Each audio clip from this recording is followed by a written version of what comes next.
देशमा आज अविश्वास, एकले अर्कोलाई आरोप लाउने, आक्षेप लगाउने र एकले अर्कोलाई आरोप लाएर दबाउनु खोज्ने यहाँको चलन चल्ती बडो फैलिएको देखिन्छ। र हिजोको दिनमा पनि यस्तो थियो, यो गतिविधि थियो। त्यो गतिविधिलाई चाहिँ निरन्तरता दिएर आज झन् विकराल रूपमा एकले अर्कोलाई आरोप र आक्षेप लगाएर अगाडि बढ्ने कुराहरू र एउटालाई चाहिँ खुइल्याउनै पर्ने र दुःख दिनै पर्ने यस खालको आरोप र आक्षेप लगाएर अगाडि बढिरहेको देखिन्छ। र आज त्यही कार्यक्रममा चाहिँ अब मैले कतिपय सामाजिक सञ्जालमा तपाईँको अब स्टेटसदेखि अब कसैले भनेर नि होइन शब्द प्रयोजन गरेर नै गरिरहेको कुराहरू सुन्नुमा र देख्नुमा आयो र भन्दै थियो, यो देश नेपालमा श्रम संस्कृति पार्टीको आवश्यक छ छैन, तपाईँलाई के लाग्छ भनेर कति मित्रहरूले त्यो प्रसङ्ग बस कुराहरू गरिरहेको मैले पाएँ। र त्यो जुन अब लेखहरूमा लेखेर त्यहाँनिर सम्प्रेषण गरेको पाइयो। र मैले यसो विचार गरेँ, यो देश नेपालमा श्रम संस्कृति पार्टी चाहिन्छ या चाहिँदैन, रासपा पार्टी चाहिन्छ चाहिँदैन, त्यो ठुलो कुरो होइन। तर पार्टीलाई हामीले दोषारोपण लाउनुभन्दा पनि त्यो पार्टीभित्र रहेको राजनीति गर्ने नेताहरूको गतिविधि चाहिँ कस्तो खालको छ, त्यो सबभन्दा चासोको विषय हो। उहाँहरूको दिमाग कस्तो छ, दिमाग चाहिँ पार्टीको त दिमाग हुँदैन नि होइन। पार्टी त जुनसुकै नाम दिएर पनि राख्न सकियो, पार्टी चाहिन्छ चाहिँदैन त्यसलाई वास्तव त्यो नगर्दा पनि हुन्छ। तपाईँ त्यो भित्र पार्टीभित्र रहेको व्यक्ति नेताहरूको चाहिँ दिमाग कस्तो खालको त्यो चाहिँ चासोको विषय हुने गर्दछ। र आज श्रम संस्कृति पार्टीभित्रको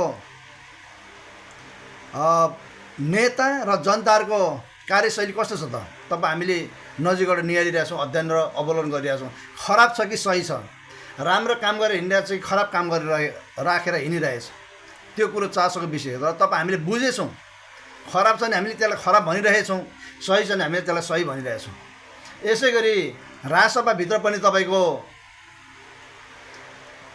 त्यहाँको नेता र कार्यकर्ता जनताहरू कस्तो खालको छ, सही छ कि गलत छ, उनीहरूले राम्रो काम गरेर अगाडि बढिरहेछ कि गलत काम गरेर अगाडि बढिरहेछ, समाज जनतालाई दुःख दिइरहेछ कि सुख र समृद्धि दिइरहेछ, त्यो तपाईँ हामीले नजिकबाट निहालिरहेछौँ, हेरिरहेछौँ। कति खराब छ या सही छ भनेको तपाईँ हामीले बुझेको छौँ।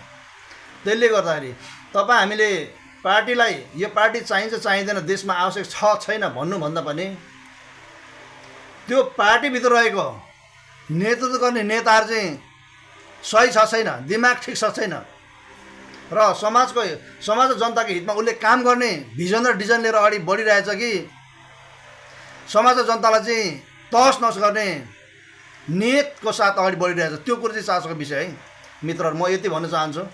र जहाँसम्म लाग्छ नेतृत्व गर्नु भनेको नि जनतालाई तपाईँलाई सुख र समृद्धि दिन्छु, तपाईँहरूको लिडरसिप म गर्न सक्छु भनेर हिजो जनताहरूलाई भनासुना गरेर जनताहरूबाट अभिमत र मत पाएर तपाईँको केन्द्रमा पुगेर उनीहरूले नियम कानुन बनाउने ठाउँमा पुगेर जनता र समाजलाई कति सुख र समृद्धि दियो त उनीहरूको भनाइ र वचनअनुसार त्यो कुरो बुझ्ने कुराहरू हुन्छ।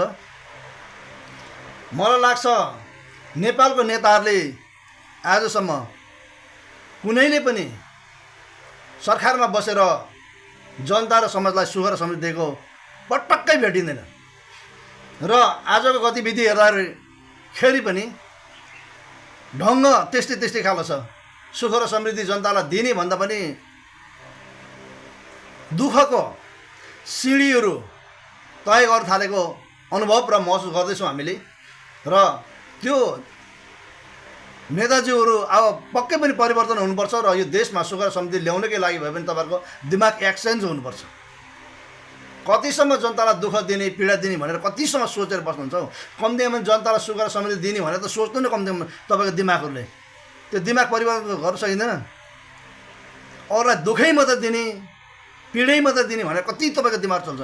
अब त होइन, तपाईँहरूको दिमागले चाहिँ अब जनता र समाजलाई सुख दिने समृद्धि दिने भनेर कम्ती यो भित्रको गिदी एक पाउ गिदी खेलाउनु न हो, त्यो खालको सोच्नु न, त्यो खालको सोचेर अगाडि बढ्नु। अनि पक्कै पनि तपाईँहरू त्यो अगाडि बढ्नु भने पक्कै पनि तपाईँहरूलाई नेपाली समाज जनताले स्याबासी र वाह वाह गर्नेछ, बधाई दिन्छ तपाईँहरूलाई।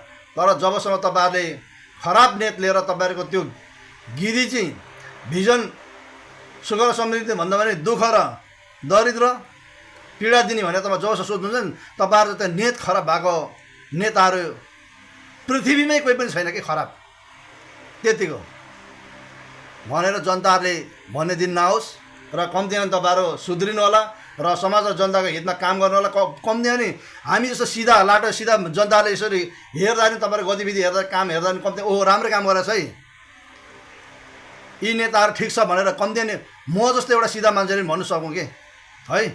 र तपाईँलाई म यही थोरै जानकारी दिँदै र पार्टी यो देशमा आवश्यक छ छैन, कुन पार्टी आवश्यक छ छैन, आवश्यकता छ छैन भन्नुभन्दा पनि त्यो पार्टीभित्र रहेको नेताहरूको दिमाग चाहिँ कस्तो हालो छ र दिमागले के राम्रो काम गरेर चाहिँ गलत काम गरेर त्यो चाहिँ बुझ्नुपर्छ। र नेता चाहिँ ठिक हुनुपर्छ, पार्टी त जस्तो सुकै भयो भने हुन्छ है त। ल म यति भन्न चाहेँ।